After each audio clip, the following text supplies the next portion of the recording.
¿Qué tal, queridos amigos? Ayer ocurrió un hecho que definitivamente marca el final o el principio del fin de la cuarta transformación. Un hecho que tiene que ver con el arrojo de la ciudadanía. Salieron a defender a la Suprema Corte de Justicia, uno de los poderes que conforma el gobierno mexicano, un poder autónomo, pero que sin él no habría gobierno, no se podría completar la estructura gubernamental. Esto es algo importante que hay que recalcar una y otra vez, porque a veces se olvida y se cree que el presidente es el único que gobierna, y no, es el titular de uno de los poderes, el ejecutivo, pero tiene contrapesos, debiera tener contrapesos en el legislativo. Lamentablemente, cuando hay una mayoría absoluta de partidarios suyos en el Congreso, pues ahí se vuelve menos contrapeso el legislativo.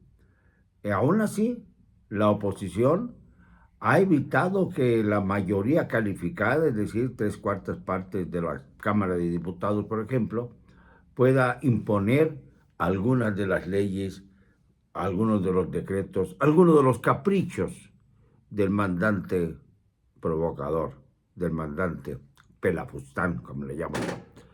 Pues bien, el mandante pelafustán, haciendo uso de su dominio de los gobernadores de Morena, envió a su incondicional Cuitláhuac García de Veracruz a promover y además patrocinar una manifestación frente a la Suprema Corte de Justicia que alentó a que se diera allí un plantón de morenistas que colgaron mantas injuriosas contra los ministros de la Corte, sobre todo contra su presidenta, Norma Piña, que ha hecho un papel de valerosa mujer, aunque cayó en un error ahí al mandarse mensajes injuriosos por WhatsApp al líder de la bancada morenista en la Cámara de Diputados. Pero esto fue, pues digamos que también como un derecho del ser humano a cometer errores, pues un derecho el cometer errores, porque nadie es Dios para ser perfecto. Y naturalmente que pues esto tuvo pues algún eco, pero muy pequeño, porque la figura de Norma Piña es bastante más grande que un mensaje en WhatsApp. Bueno, pues lo que ocurrió fue maravilloso.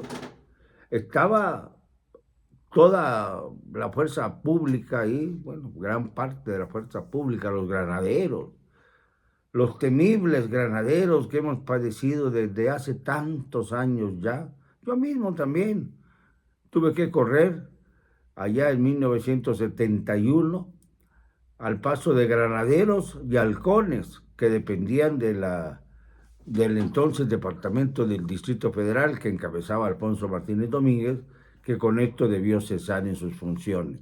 Luego se vindicaría siendo gobernador de Nuevo León y pues haciendo una enorme fortuna a su paso por esas tierras del norte. Pero lo interesante de ayer es que la ciudadanía convocó a una manifestación para vindicar a la Corte.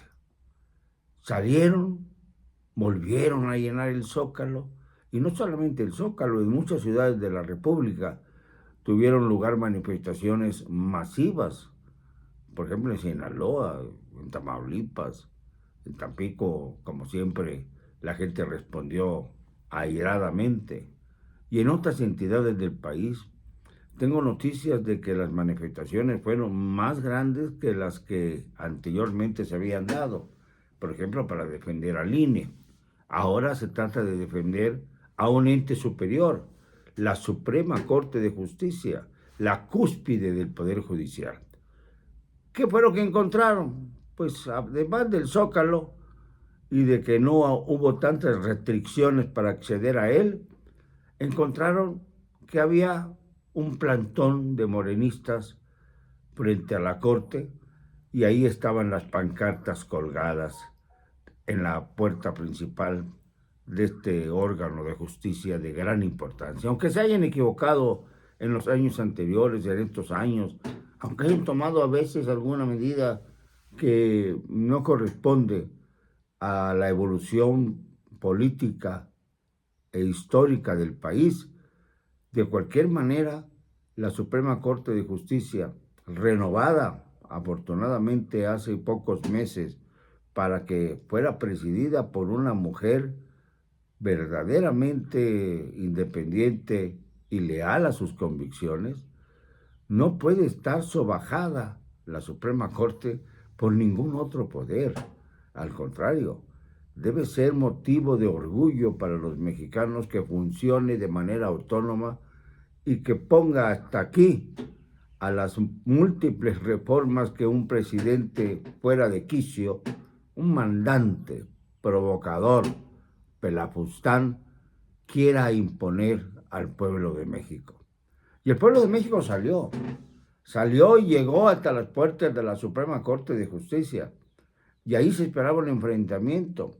Los granaderos pusieron una valla para evitar que los que estaban ahí en plantón, financiados por el gobernador de Veracruz, pudieran ser motivo de agresiones por parte de los manifestantes que exigían respeto a la Suprema Corte de Justicia, ya con el lema ya muy escuchado de la Corte no se toca, como el INE no debió tocarse. Pues bien, los señores granaderos en un momento dado escuchan una orden, me imagino que clara y concisa, para que fueran retirándose. Y las fuerzas del orden, entre comillas lo del orden, porque muchas veces son las fuerzas donde se genera el desorden, fueron retirándose de la Suprema Corte de Justicia. Y dejaron entonces al plantón frente a la manifestación muy superior en número y en intenciones que lo de los pobres paristas que estaban allí financiados por personas del gobierno, como ya dije. ¿Y qué fue lo que pasó? Nada. No hubo golpes, no hubo algún jaloneo, pero los paristas tuvieron que retirarse, tuvieron que replegarse. Y los manifestantes entonces empezaron a retirar las pancartas infamantes que habían colocado los hijos de López. Es una expresión así como los hijos de Sánchez eran como una especie de núcleo en donde se observaba la pobreza de México. Los hijos de López, bueno, los verdaderos hijos son una calamidad, ya lo sabemos, pero los hijos de López, aquellos que siguen creyendo en él, cada vez se van diluyendo más en las propias mentiras del señor López, del mandante pelafustán. Pues bien, lograron su objetivo. La ciudadanía logró imponerse. Y esto es algo que debe celebrarse en serio, porque pocas veces hemos visto, o más bien ninguna, que la ciudadanía imponga su derecho no solo a manifestarse, sino a que se les escuche. Y esto no había pasado. Se escuchó el clamor, se fueron los granaderos que trataban de evitar el enfrentamiento y huyeron los del plantón, que no tenían más razón de ser para estar allí que el dinero que recibían por parte de los financiadores. Y entonces la ciudadanía rescató la puerta principal de la Suprema Corte de Justicia de la Nación.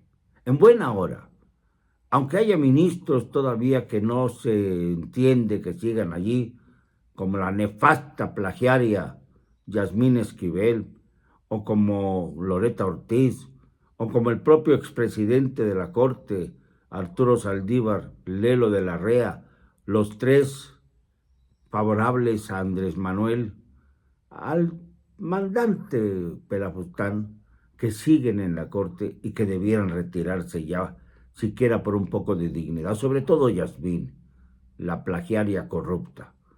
Pero son más los ministros que han entendido cuál es el devenir de México. Y el devenir de México no puede ser otro que el de la libertad, la justicia, la democracia. O escúchenlo bien, los coahuilenses y los mexiquenses, escúchenlo bien, porque de ustedes depende de que esta evolución democrática continúe. No me van a callar, y lo digo con cero cobardía.